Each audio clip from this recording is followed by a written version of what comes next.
하나님 말씀 마태복음 6장 9절에서 13절까지를 우리 한 번 더 읽도록 하겠습니다.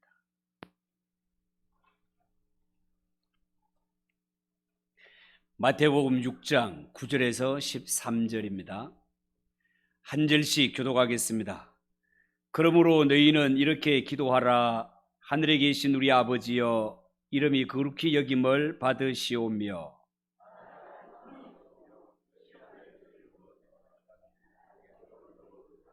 오늘 우리에게 일용할 양식을 주시옵고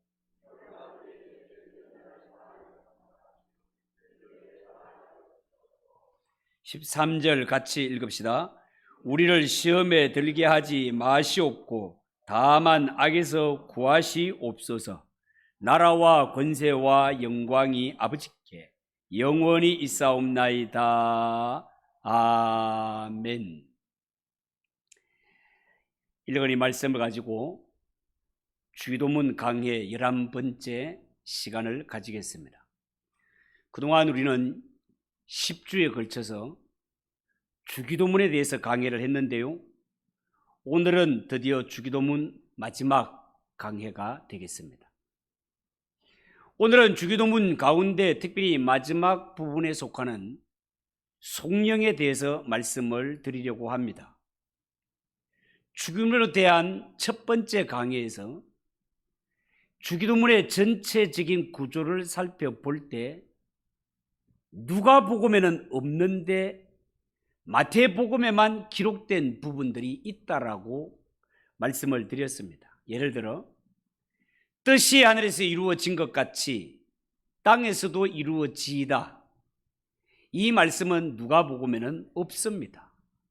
그리고 없는 것, 그리고 생략된 것 중에 하나가 바로 오늘 우리가 함께 읽은 속령 부분이 되겠습니다. 속령이라고 하는 것은요, 하나님의 이름을 높여드리는 것, 속령이라고 합니다. 그래서 이 시간에는 속령에 담겨있는 몇 가지 중요한 의미를 전하고자 합니다. 첫 번째, 오늘 본문에 보면 뭐라고 적혀 있는가? 여러분, 오늘 이 본문에 보면 각주 표시로 번호가 적혀 있는 것을 볼 수 있습니다. 뭐라고 적혀 있습니까? 나라와 앞에 갈로 친 숫자가 하나 있죠. 4번이라고 적혀 있습니다. 여러분, 4번을 성경책 맨 아랫단에 보면 이 4번이 무슨 뜻인가가 기록되어 있습니다. 성경책 아랫단을 한번 보십시오. 4번, 고대 사본에 이 갈론의 구절이 없음. 자, 이렇게 기록이 되어 있습니다. 이 말씀을 풀어서 말씀을 드리면 여러분도 아는 것처럼 성경은 현재 원본이 없습니다. 세월이 오래된 것도 있지만 원본이 없는 데는 하나님의 뜻이 있는 줄 압니다. 다만 지금은 성경에 사본만이 존재하는데요, 사본도 시대와 장소에 따라서 여러 사본이 존재하는데 오래된 사본에는 이 구절이 없다라는 뜻이 되겠습니다. 자, 그러니까 오늘 강의하는 이 부분은 후대의 사본에만 나오는 이야기가 되겠습니다. 이 내용을 종합해서 볼 때 결국 예수님께서 가르쳐 주신 본래의 주기도문에는 이 구절이 없을 확률이 높다, 그런 뜻이 되겠습니다. 자, 그러면 오늘 이 성경에 나오는 속령은 엉터리란 말입니까? 성경 기록자인 마태가 할 일이 없어가지고 그냥 덧붙여 놓은 것일까요? 라고 할 때 절대로 그렇지 않습니다.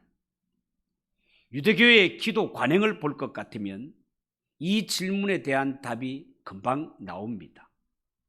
여러분, 유대교의 기도 관행을 볼 것 같으면 하나님의 이름을 높이며 축복하는 속령 없이 끝나는 기도는 없습니다. 그리고 무엇보다도 속령은 대단히 성경적이라는 것입니다. 성경을 보면 주기도문에 나오는 속령과 비슷한 형태의 속령이 여러 군데 있는 것을 확인할 수 있습니다. 특별히 구약 성경에는요, 주기도문에 나오는 성령이 여기서 비롯되지 않았나라는 생각이 들 만큼의 전형적인 성령이 나오는 부분이 있습니다. 역대상 29장 10절 11절이 그 말씀인데요, 제가 읽어 드릴 테니 들어보시기 바랍니다. 다윗이 온 회중 앞에서 여호와를 송축하여 이르되, 우리 조상 이스라엘의 하나님 여호와여, 주는 영원부터 영원까지 송축을 받으시옵소서. 여호와여, 위대하심과 권능과 영광과 승리와 위엄이 다 주께 속하였사오니 천지에 있는 것이 다 주의 것이로 소이다. 여호와여, 주권도 주께 속하였사오니 주는 높으사 만물의 머리심이니이다. 이러한 송축이 나옵니다. 신약 성경의 증거를 든다면 요한계시록 5장 13절에 보좌에 앉으시니와 어린 양에게 찬송과 존귀와 영광과 권능을 세세토록 돌릴지어다 라는 송명이 있습니다. 여러분, 예수님 당시에 송명은요, 하나의 전통이었던 것을 알 수 있습니다. 예수님이 가르쳐 주신 기도가 송명이 빠진 이 누가복음의 것이 본래의 것이라 해도 그 기도 끝에는 항상 송명을 했다는 것을 알 수 있습니다. 송명이 이미 전제된 말씀이다라는 뜻이 되겠습니다. 그것을 마태복음에 나중에 사본에서 덧붙였다라고 볼 수 있습니다. 왜냐하면 그 이유는 복음의 확장과 관련이 있다라고 신학자들은 그렇게 보고 있습니다. 다시 말해서 복음이 점점 확장되면서 헬라 교회가 발전하게 되었고, 유대교회의 관행을 잘 모르는 이방 그리스도인들에게는 이 사실을 알릴 필요가 있었던 것입니다. 그러니까 비록 예수님께서 성령 없이 주기도문을 가르쳐 주셨다 하더라도 그 기도 끝에는 이미 오래전부터 전통으로 내려오는 성령이 있었다라는 겁니다. 그래서 신약의 우리들도 성령을 하는 것입니다. 왜냐하면 이 또한 우리 한국 교회가 지키고 있는 전통이기 때문에 그렇습니다.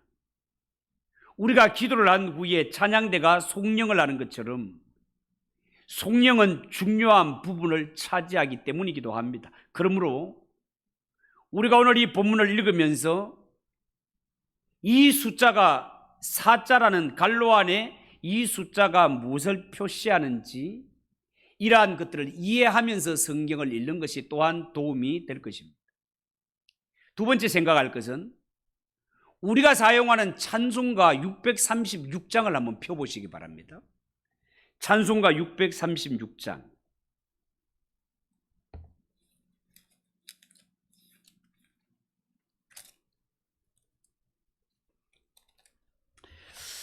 자, 여기 보면 주기도문을 찬송으로 만들어 놓았습니다.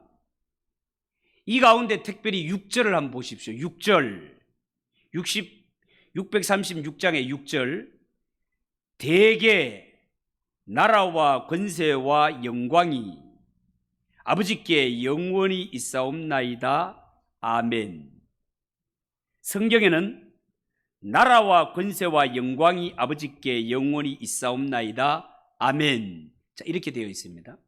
여러분, 오늘 우리가 읽은 성경 본문과 주기도문을 찬송으로 만들어 놓은 여기를 보면 무엇이 있고 무엇이 없다라는 것을 발견하게 될 것입니다. 뭐가 있고 뭐가 없습니까?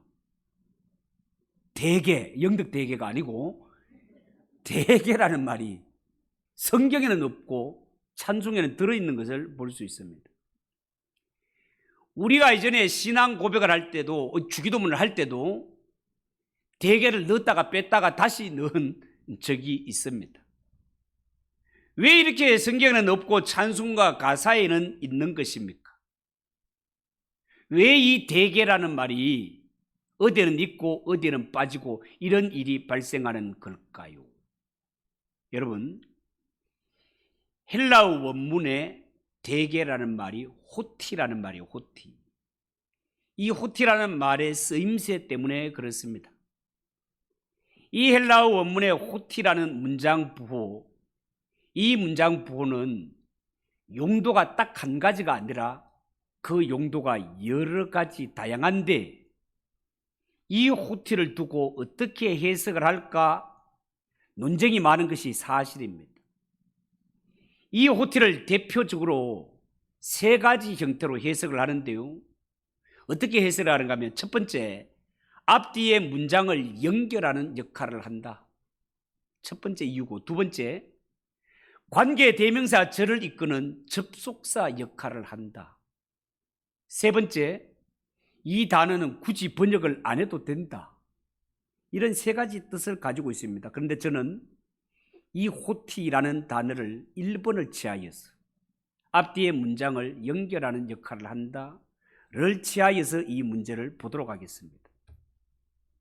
여기에 호티라는 말을 1번의 입장에서 해석을 하면 왜냐하면으로 번역을 할 수 있고, 왜냐하면으로 번역을 하게 되면 전체 해석을 하기에 굉장히 매끄러운 것을 볼 수 있습니다.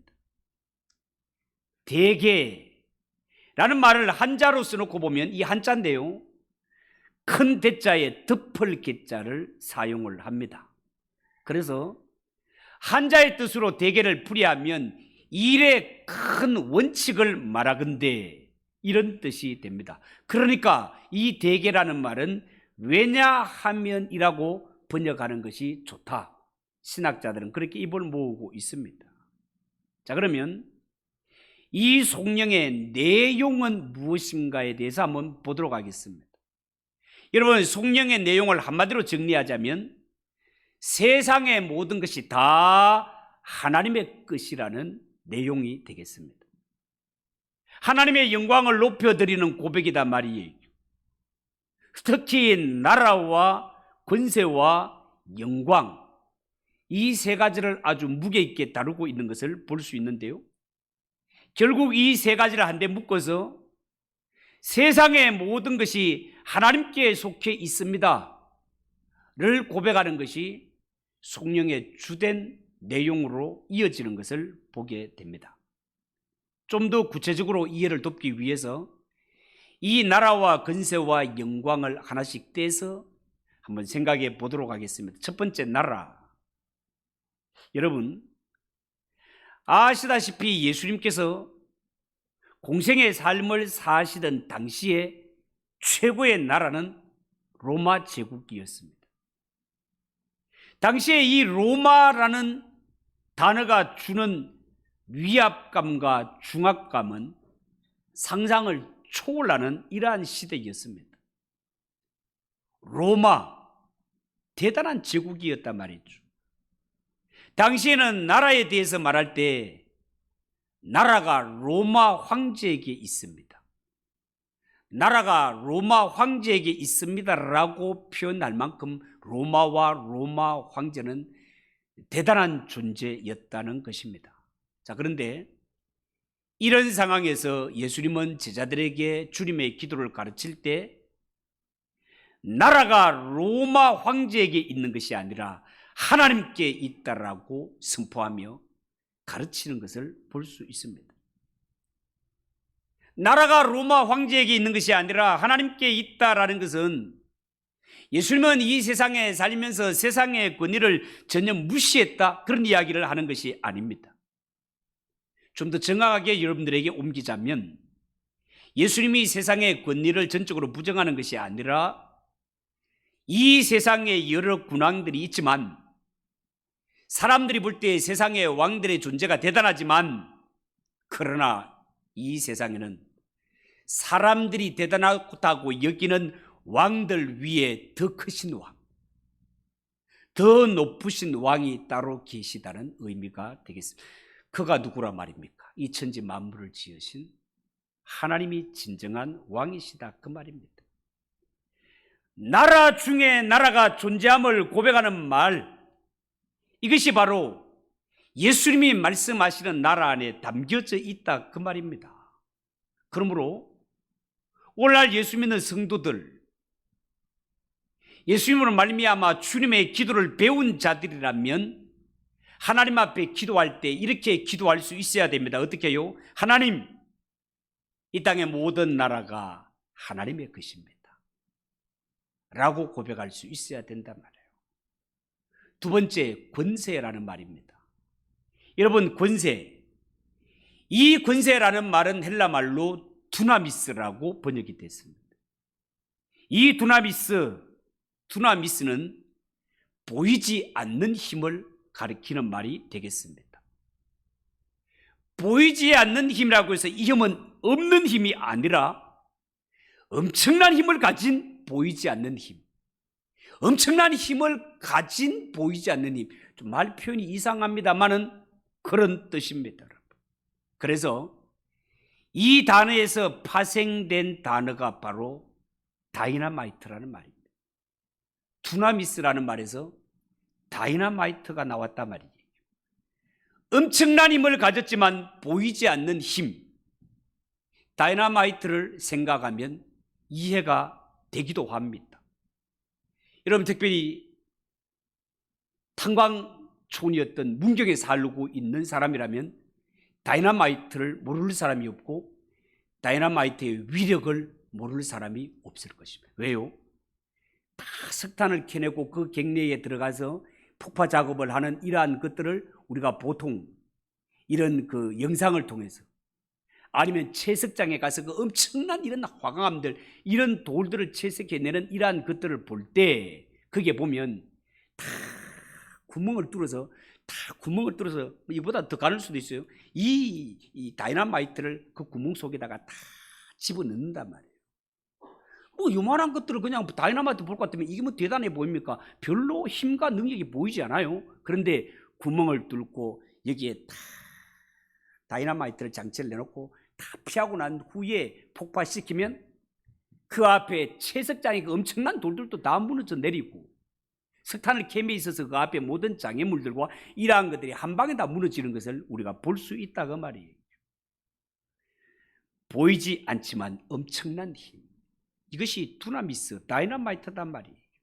그래서 성경에서 말하는 권세는 곧 권능을 말하고 이 권세가 하나님께 있다라는 말은 모든 권능은 하나님께 있습니다 라는 고백이 된단 말이에요. 그래서 예수님으로부터 주님의 기도를 본받은 주기도문을 하는 자들은 하나님 앞에 기도할 때 이렇게 고백할 수 있어야 됩니다. 어떻게 해요? 하나님, 이 땅의 모든 권세가 다 하나님의 것입니다. 모든 권능은 하나님께 있습니다 라고 고백할 수 있어야 된단 말이에요. 그 다음에 영광입니다. 영광. 여러분, 영광을 받는다라는 말 속에는 높임을 받는다, 찬양을 받는다라는 뜻이 있습니다. 종합해서 말씀을 드리면 영광을 받는다라는 말은 찬양과 높임이 곁들여진 아주 존귀함을 표현할 때 사용되는 말이라 할 수 있겠습니다. 여러분, 사람은 살면서 누구나 영광받기를 갈망합니다. 만인에게 존경받고 싶은 것이 사람의 마음이다 말이죠. 그런데 문제는 여기에 집착하게 되면 나는 많은 사람들에게 영광을 받아야 돼, 나는 모든 사람에게 찬양을 받아야 돼, 여기에 집착을 하게 되면 그 사람에게 교만한 마음이 찾아온다는 것입니다. 그러므로 예수 믿는 성도는 오직 이 땅에서 모든 찬양과 영광을 받으실 분은 오직 한 분, 이 세상 만물을 창조하시고 우리를 구원하신 하나님 한 분만이 영원토록 영광을 받으시기에 합당한 하나님이심을 고백할 수 있어야 된다는 것입니다. 그러므로 나 이랬던 이 세 가지 나라와 권세와 영광이 하나님께 있사옵나이다 이렇게 고백하는 것은 나는 오직 하늘 아버지께만 충성을 다하겠습니다 라는 서원적 고백이 담겨 있는 기도라 하겠습니다. 그러므로 예수 믿는 성도에게 있어서 이 고백은 너무너무 소중하고 너무너무 중요한 고백이 되는 것입니다. 그래서 앞으로 주님의 기도를 하는 성도들은 주기도문을 할 때마다 이런 의미를 되새기며 하는 것이 옳다 하겠습니다. 마지막으로 아멘에 관한 것입니다. 여러분, 기도를 마칠 때 아멘으로 마무리하는 것은 유대인들의 전통입니다. 아멘은 히브리 말이 되겠습니다.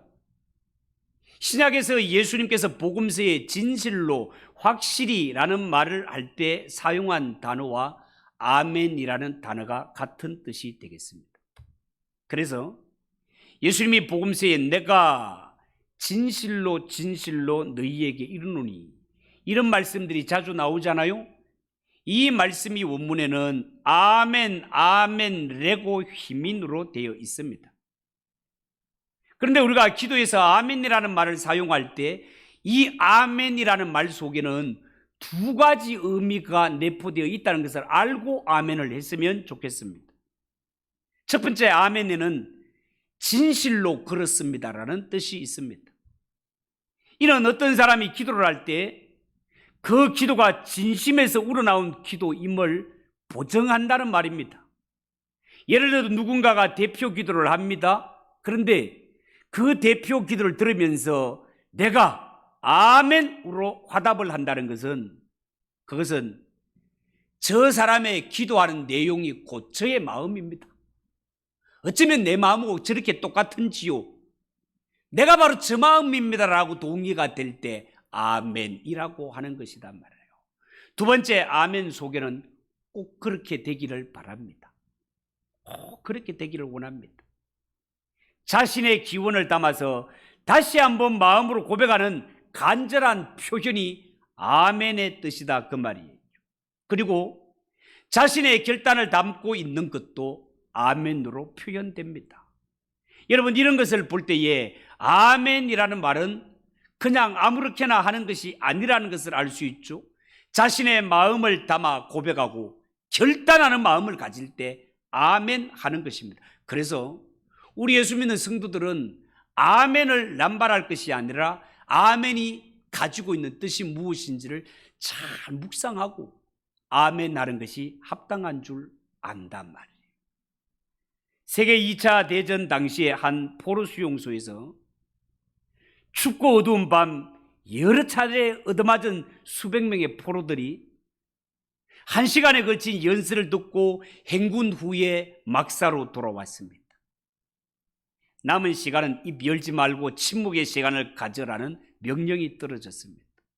그런데 이때 어느 막사에서 누군가 주기도문을 고백하기 시작했습니다. 그러니 옆자리에 누워있던 포로들이 주기도문에 동참해서 함께 기도하기 시작했습니다. 그러더니 이 주기도문이 옆에 막사로 전달이 되고 마침내 나라와 권세와 영광이 아버지께 영원히 있사옵나이다라고 기도가 마무리될 때 수백 명의 포로들이 도전과 신앙의 결단에 찬 우렁찬 목소리로 동시에 아멘 하고 외쳤다는 것입니다. 침묵하라고 명령이 떨어졌고 자칫하면 목숨이 왔다 갔다 하는 이러한 포로 수용소에서 그들은 목소리 높여 아멘이라고 외쳤다는 것입니다. 우리 예수 믿는 성도들은 아멘을 할 때 이런 마음이 되었으면 좋겠습니다. 여러분, 이제 우리는 주님이 가르쳐주신 기도에 대해서 11번의 강해를 마치게 되었습니다. 여러분 어떻습니까?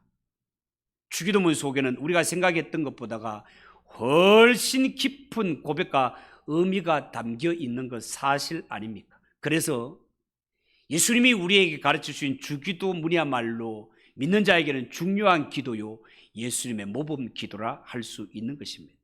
그러므로 이 주기도문은 마치 주문을 외우듯이 아무 뜻 없이 그렇게 외우는 기도가 되어서는 안 되고 우리의 중심이 담겨서 이 주기도문의 의미를 깨닫고 우리의 중심을 들여 이 주기도문을 드리게 되면 우리가 그냥 일상생활을 시작하면서 드리는 주기도문, 하루를 마치면서 주기도문만 드려도 이 은혜가 우리에게 은혜가 되고 힘이 되고 우리에게는 정말 하나님이 주신 은혜가 된다는 사실을 명심하시고 앞으로 이 주기도문을 대하는 태도가 훨씬 새롭고 깊은 은혜를 누리는 시간이 되었으면 너무너무 좋겠습니다. 기도하겠습니다. 하나님 아버지, 은혜를 감사합니다. 그동안 11번에 걸쳐서 이 주님이 가르쳐 주신 주기도문에 대해서 말씀을 전하였습니다. 주기도문이 주는 우리에게 유의감과 진정한 의미를 바로 깨닫고 우리가 주기도문을 그냥 주문 외우듯이 외우는 것이 아니라 주님께서 이 기도를 가르쳐 주실 때는 의도하심이 있음을 깨달아 앞으로 이 기도를 통하여 우리의 신앙이 한층 더 성숙되고 한층 더 하나님을 기쁘게 하는 기도의 사람들이 되게 하옵소서. 예수님의 이름으로 기도하옵나이다. 아멘. 369장 찬송하겠습니다.